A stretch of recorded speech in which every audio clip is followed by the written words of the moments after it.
دنوں میں ہم زندگی گزار رہے ہیں یہ کائنات کے افضل ترین دن ہے۔ اللہ کے نبی علیہ الصلوۃ والسلام نے فرمایا افضل الایام الدنیا فی ذی الحج، فرمایا ذی الحجہ کا پہلا عشرہ کائنات کے افضل ترین دنوں میں سے۔ اللہ نے بعض دنوں کو اور بعض راتوں کو بڑا فضیلت والا بنایا ہے۔ انہی فضیلت والی راتوں میں اور انہی فضیلت والے دنوں میں ذی الحجہ کا یہ پہلا عشرہ بھی ہے، جنہیں افضل الایام کہا گیا ہے۔ فرمایا روئے زمین میں سب سے افضل ترین دن اگر کوئی ہے تو وہ ذی الحجہ کے دن ہے۔ سبحان اللہ۔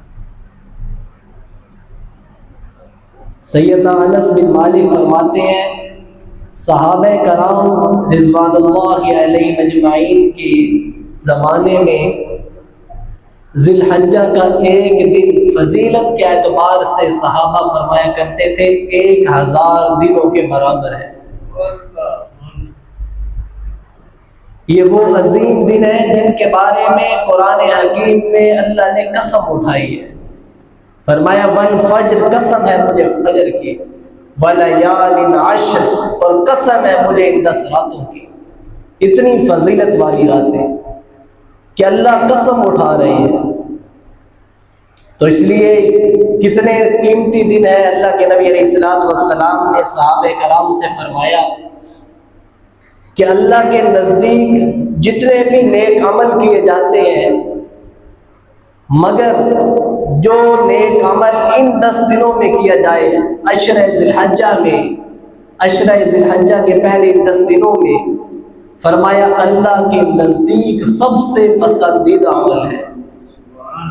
تو صحابہ نے کہا یا رسول اللہ صلی اللہ علیہ وسلم، کیا یہ جہاد سے بھی افضل دن ہے؟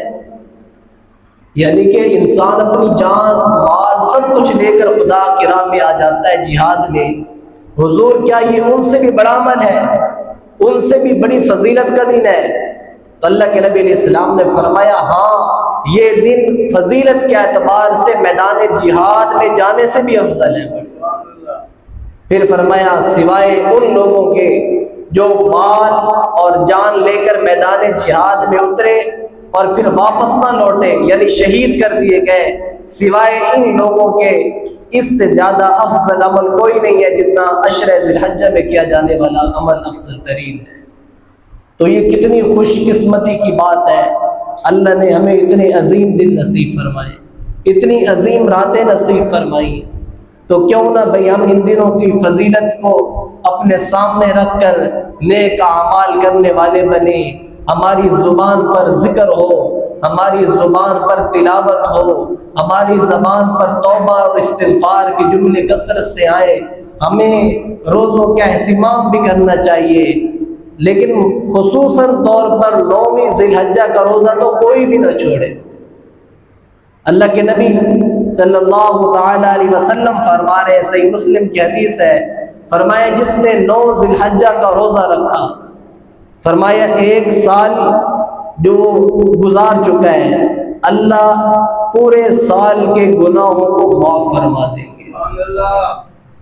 اور فرمایا یہ 9 ذی الحجہ کا روزہ صرف پچھلے سال کے گناہ معاف نہیں کرے گا، فرمایا آئندہ جو سال آئے گا اس سال کے گناہوں کا کفارہ بن جائے گا۔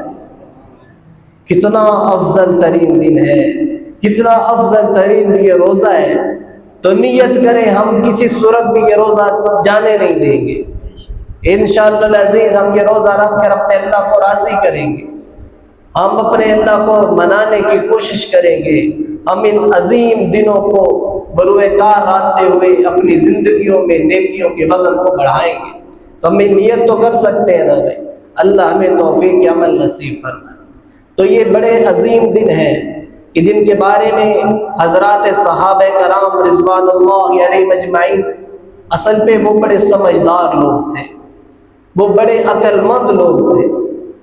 انہوں نے جب قرآن میں دیکھا نا کہ جگہ جگہ اللہ نے ان 10 دنوں کی تعریف کی ہے، عظمتیں بیان کی ہیں، تو پھر صحابہ کرام بیٹھے نہیں، پھر صحابہ کرام ان دنوں میں سوئے نہیں، بلکہ صحابہ تو صحابہ رہے، تابعین میں سے جنید بغدادی فرمایا کرتے تھے، لوگوں ان 10 راتوں میں اپنے گھروں کے چراغ مت بجھایا کرو۔ کیا مطلب؟ کہ ان 10 راتوں میں اللہ کی خوب عبادت کیا کرو۔ فرمایا اس قدر عبادت کی جاتی، اور سیدنا عبداللہ ابن عباس اور سیدنا عبداللہ بن عمر رضی اللہ تعالیٰ عنہ کا یہ خاص طریقہ تھا۔ فرمایا جب یہ 10 دن شروع ہوتے تو بازار میں تشریف لایا کرتے، اور جس گلی سے گزرتے تو کیا کہا کرتے تھے؟ اللہ اکبر، اللہ اکبر، لا الہ الا اللہ، واللہ اکبر، اللہ اکبر وللہ الحمد۔ یہ تکبیرات کے دن ہے، اللہ کی بڑائی کو بولنے کے دن ہے، اللہ کی عظمت کے جملے بولنے کے دن ہے، بولنے کے دن ہے۔ تو صحابہ بازاروں میں نکلا کرتے تھے ان دنوں میں، اور تکبیرات کا اہتمام کیا کرتے تھے۔ تو بھائی اس بات کی بھی نیت کریں کہ ہم جب بازاروں میں نکلیں تو تکبیرات کے ساتھ نکلیں، ہماری زبانوں پر اللہ کی وحدت کے جملے ہوں، ہماری زبانوں پر اللہ کی عظمت کے بول ہوں، ہماری زبانوں پر اللہ کی کبریائی کے بول ہوں۔ فرمایا جنہوں نے اس 10 دنوں میں اپنی زبان کو تکبیر کے ساتھ اور تحلیل کے ساتھ اور تحمید کے ساتھ، یعنی کہ اللہ اکبر کے ورد کے ساتھ، سبحان اللہ کے ورد کے ساتھ اور الحمدللہ کے جملے کے ساتھ اپنی زبانوں کو تر رکھا، فرمایا انہوں نے بڑا قیمتی اعمال اپنے اعمال نامے میں لکھوا لیے، انہوں نے جنت کا بہت بڑا سرمایہ، بہت بڑا حصہ اپنے اعمال نامے میں لکھ لیا۔ یہ میں کوئی ڈائجسٹ پڑھ کے نہیں بول رہا، میں کوئی اخبار کی باتیں نہیں بتا رہا، یہ میرے نبی کا فرمان ہے جو میں آپ کے سامنے رکھ رہا ہوں۔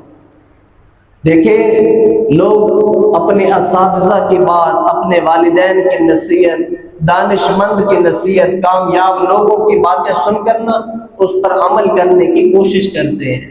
کائنات میں جناب محمد رسول اللہ سے نہ بڑی ہستی کوئی آئی، نہ آئے گی، نہ قیامت کے صبح تک کوئی آ سکتی ہے۔ یہ میرے نبی سے بڑا کامیاب نہ کوئی شخصیت کائنات میں آئی، نہ آئندہ آئے گی قیامت کے صبح تک۔ یہ جناب رسول اللہ صلی اللہ علیہ وسلم کا فرمان ہے کہ یہ افضل الایام الدنیا ہے، اس میں ہر نیک عمل اللہ اس کا بدلہ رمضان میں 70، اور فرمایا یہ رمضان سے افضل دن ہے۔ فرمایا رمضان کے آخری عشرے کی جو 10 راتیں ہیں وہ فضیلت کے اعتبار سے کائنات میں سب سے افضل ترین راتیں ہیں، اور جو دن ہے کائنات کے افضل ترین وہ ذی الحجہ کے یہ 10 دن ہیں۔ انہیں قیمتی بنانے والے اللہ کی قرب کا حاصل کرنے والے بنتے ہیں، اللہ رب العزت کی رضا کو حاصل کرنے کا ذریعہ بنائیں۔